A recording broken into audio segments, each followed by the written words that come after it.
So guys, welcome to my channel and welcome to another beautiful day here in Florida. Today I want to talk about a, let's say, pretty unusual car. I've seen it at a car show and I talked to the guy next to me, which is Dave. Hello Dave. Hey, hello. And I wanted to show you this car because I think it's pretty interesting, especially because it's here in the US. How would you describe your car, let's say, one sentence? One sentence. I would say, at the risk of maybe getting people angry, it's an exotics killer. Okay, that sounds pretty promising. So, Dave, tell me, what do I see here in general? What's this car? It's the first impression I have is like it was built wrong somehow, because there's something not correct as being here on the street. It's the driver's sitting on the right side instead of on the left side. What's the reason and what do I see? Well, this here is a Japanese only. I wouldn't call it an import because it was never exported out of Japan. Okay. And you have to remember, right-hand drive vehicles dominate a lot of the planet. You know, you've got Japan, you've got India, you've got UK, a bunch of the islands. So, I mean, it's not that unusual. It just is around here.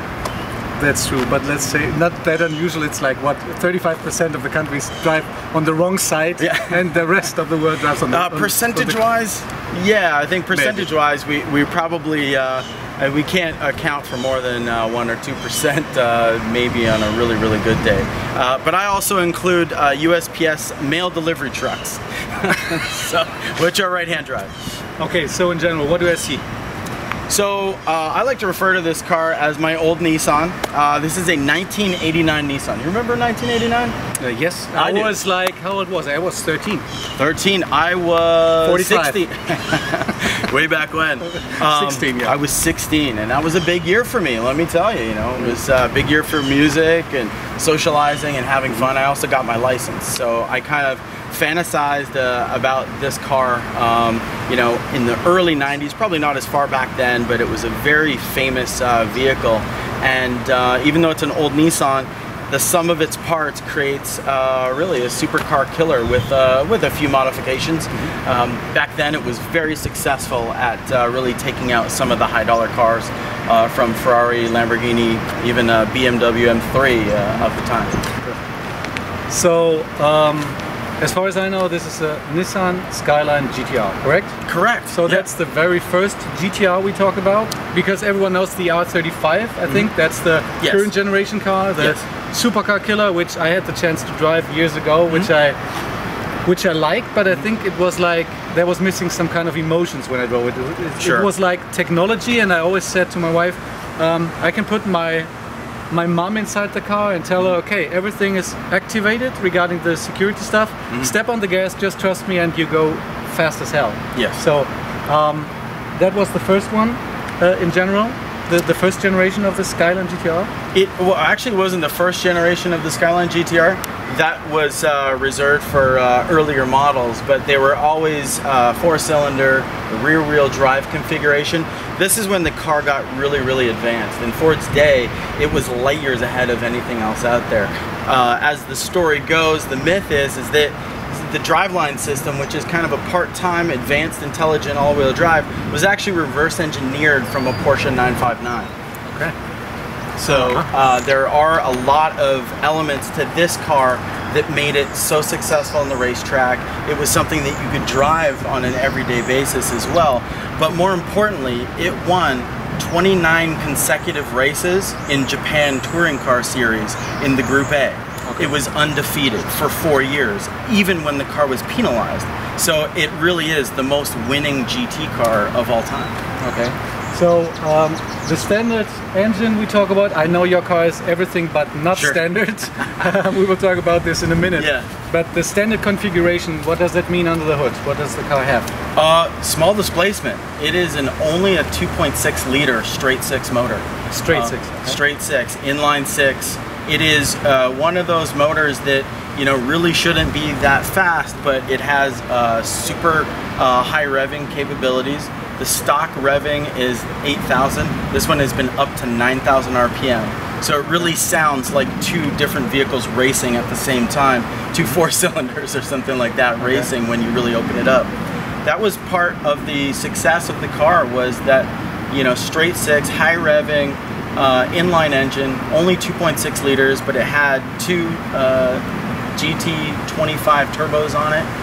From the factory. Okay. From the factory. And it was one of those things with, coupled with the advanced intelligent all-wheel drive, it was a great performing car because it really isn't that heavy. It's less than your average Civic of today. Really? Yeah. But it looks pretty huge, I have to say. It's not a short car. Yes. So standard horsepower is what? The standard horsepower was 276 horsepower, as which all is, cars well, were in Japan. I would say in 1989 that's okay, and then for this time it was like, well, today let's say a good Golf GTI has nearly the same horsepower. Yeah. But this might have been one of the reasons that you modified this car quite a bit, right? Well, we're in the middle of the horsepower wars, right? So every year, manufacturers' offerings get faster and faster and faster. We have cars that are, you know, over 1,000 horsepower now, you know, right out of the factory. So, you know, I had to continually modify this car to be able to keep pace with a lot of the supercars of the day. 276 horsepower back then was more than sufficient. It was also all-wheel drive, so it was tons of traction. So they were great on the racetrack. But more importantly, what they did is with 276 horsepower, the car really was quite detuned. All you had to do, play with the boost controller a little bit, add a boost controller, up the boost, put an intake, dual intakes on it, a nice free flow exhaust, and you had a car that was over 300 quite easily. Okay, and how much horsepower are we talking about now? That's classified. So 305 horsepower. Yeah, so the last time I had the car in a dyno and we tuned it, it went from not having a great tune or a horsepower figure. We didn't change any of the equipment. It's just that my genius tuner, who's Marco at Billet Design. I don't mind plugging him on your video. Marco at Billet Design Motorsports. Okay. He's a fantastic tuner. He knows these cars inside out. And all of a sudden, the car was running perfect. Cold starts, idling, everything was amazing. And then we started making some power. So on the last dyno visit, we made 5 1/4, so 525 with the wheels. That's on pump gas, 93 octane, and there's only 19 PSI of boost that we're using. So the car isn't really being stretched in any capacity at this point. 525 at the wheels, which is? You're looking at about 625 at the crank, roughly. Okay. So 625 horsepower. The car weighs just over 3,100 pounds. Mm-hmm. That's a fast car. I mean, yes. By any stretch, a power to weight ratio. It's, let's just say, it's undefeated in many contests of speed. Let's open the hood and show us what you did. Okay, sure. Let's do it.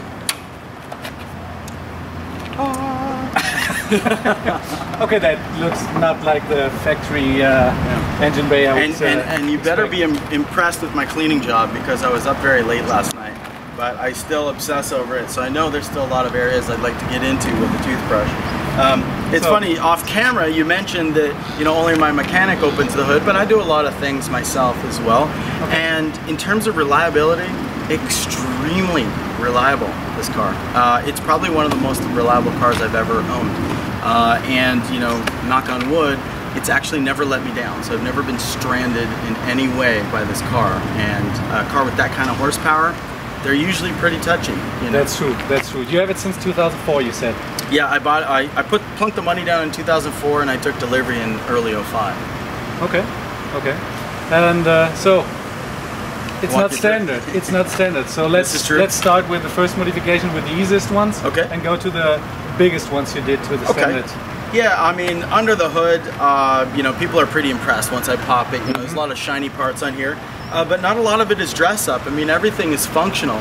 I don't like putting things on the car that somehow don't add some sort of functionality to the build, whether that's more horsepower, better cooling, you know, more efficiency, etc. So probably the biggest you know, thing that you notice right away is the HKS can size strut bar.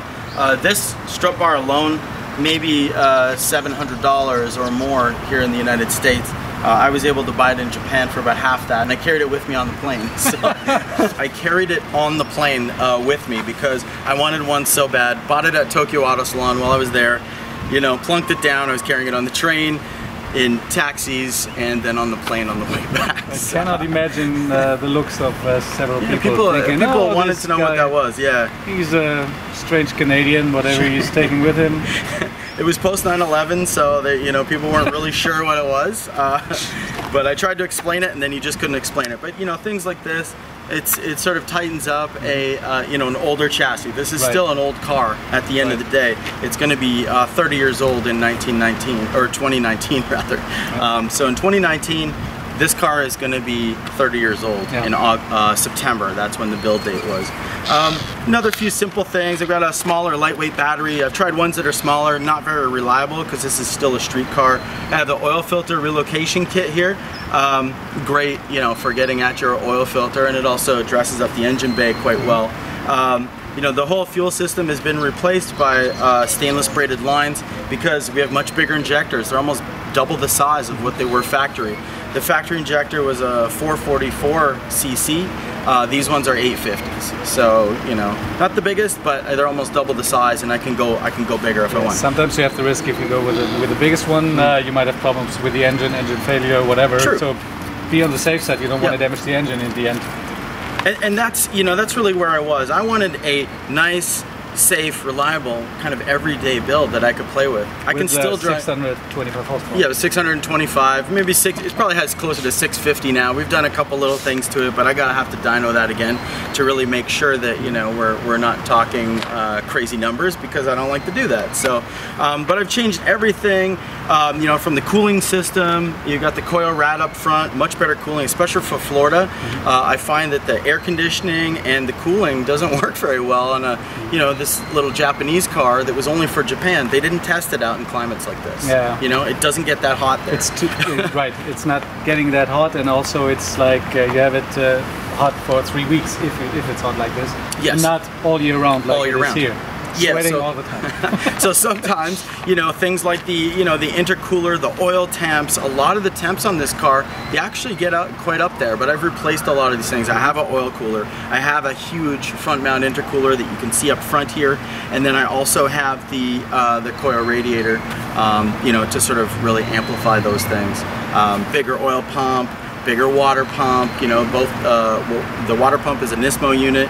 The oil pump is a Tomei unit, and Tomei, they retail that pump for $1,700. So when people ask me what kind of money is in this, I tell them a lot, because just the oil pump alone was $1,700. Not my price, but the regular person's price.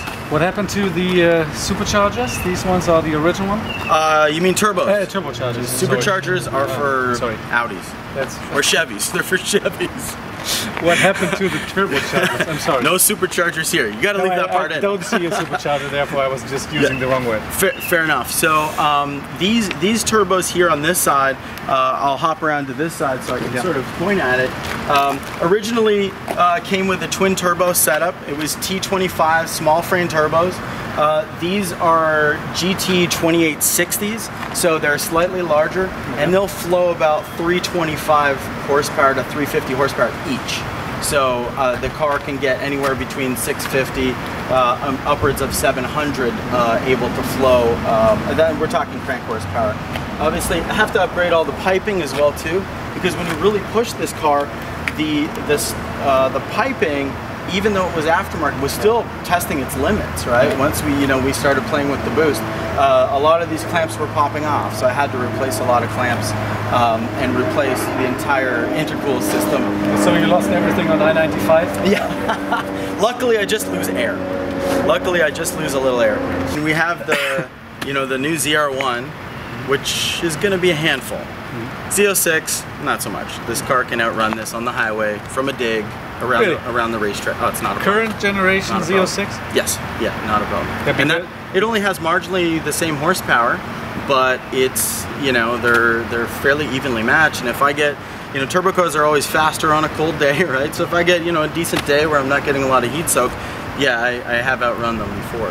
quite handily. When we're talking about a decent day, what's the 0 to 62 mph time? Have you ever measured it trustfully, not with your... Yes, so on a closed circuit in Mexico, Oh yeah. We have to have this, like in the advertising, saying the sentence, you know? Closed course professional driver, right? I'll enter that now. Okay, so put that down here. So this car has hit 186 miles an hour. So I hit 300 kilometers an hour. That was actually with the windows down and the wing on. So there's more than enough horsepower to go faster. That was at about 7,500 RPM. So since it redlines at 9, there's still more left in it, you know, to keep going. Without the wing, without the drag of the windows down, don't ask me what I was doing. I was just, you know, having some fun. But we hit 186, which is 300 kilometers an hour. The speedo is 320. It has a Nismo speedo on it. So I'm quite confident that it'll hit 320. So, you know, but I don't need really to prove anything. That's plenty fast. Of course the car had more in it. Just enjoy the car. Yeah, I love it. We're old enough not to have the feeling that on every traffic light we have to compete with someone else. Exactly. So, do you have any time for me 0 to 62? 0 to 60, I have done 2.8 in this car. And it is extremely fast. I've raced a number of exotics on the street from a dig, and it's faster than the majority, you know, probably 90-something% of the exotics. I'm not going to be outrunning things like, you know, the P1 or the LaFerrari or, you know, 918, you know, Aventador SV or Performante. There's a number of cars that I'm aware of what the limitations of this are, but anything, you know, like a 488, not a problem. GT4C Lusso, not a problem. Obviously Californias and, you know, 458s, not a problem. Huracans, I think again, this guy's looking for trouble, I think. Next time I'm going to get a lot of haters. Yeah. So come at me because I know how to deal with you.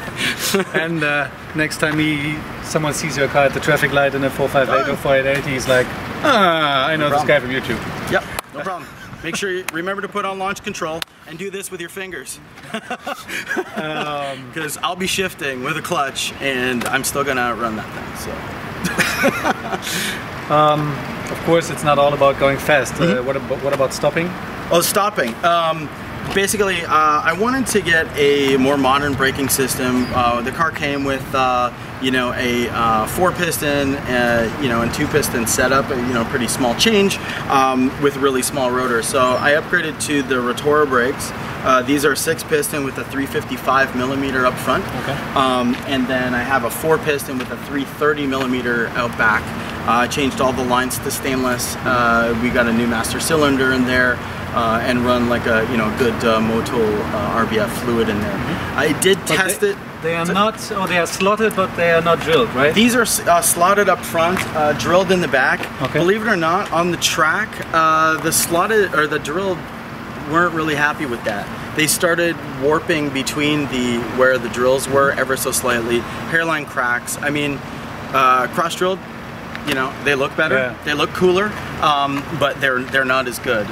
So the slotted, that's what I went with, and I've stuck with it. At the time I tested this car, wow, has it been 10 years already? I tested it for a magazine that I was editor-in-chief at, and I believe our stopping distance was in the 90s. I think it was 90s. 90 foot, 60 to 0 stopping. I think we got a 99 or 98. Which was right up there. I think at the time the Viper ACR was up there. You know, the Corvette actually was up there. But it was, you know, it was like 4th best stopping power. At, you know, we're talking maybe 2007, 2006 when I did the test. So my next question is, what happened to the rear of your car?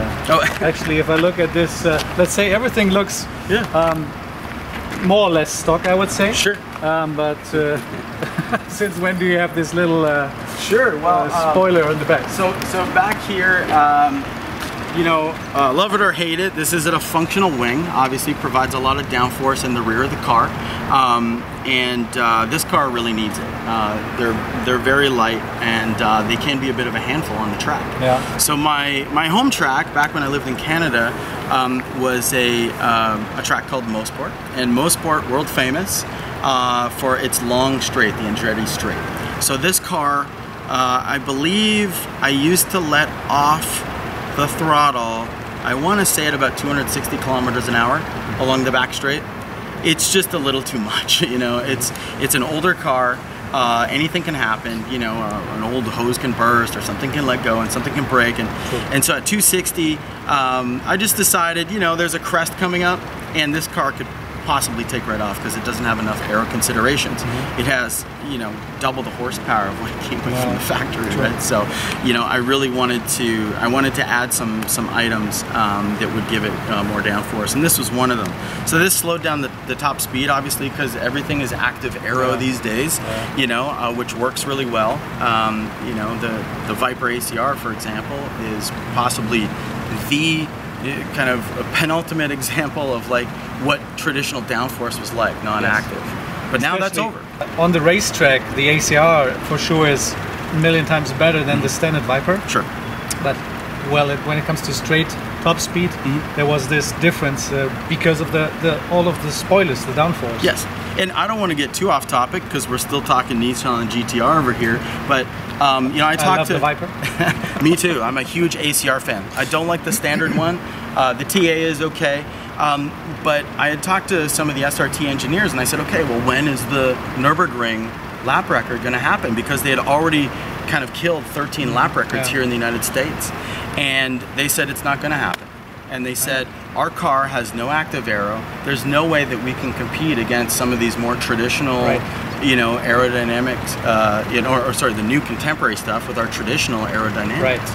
And what ended up happening is they kind of reeled back and they said, you know, it has too much downforce all the time. So that's actually they are right, I think, because we have a lot of full speed passages on the Nordschleife, and therefore you're too slow on the full speed straights. Yes, that's the problem. They hit 276 kilometers per hour on the straight, on the Nordschleife.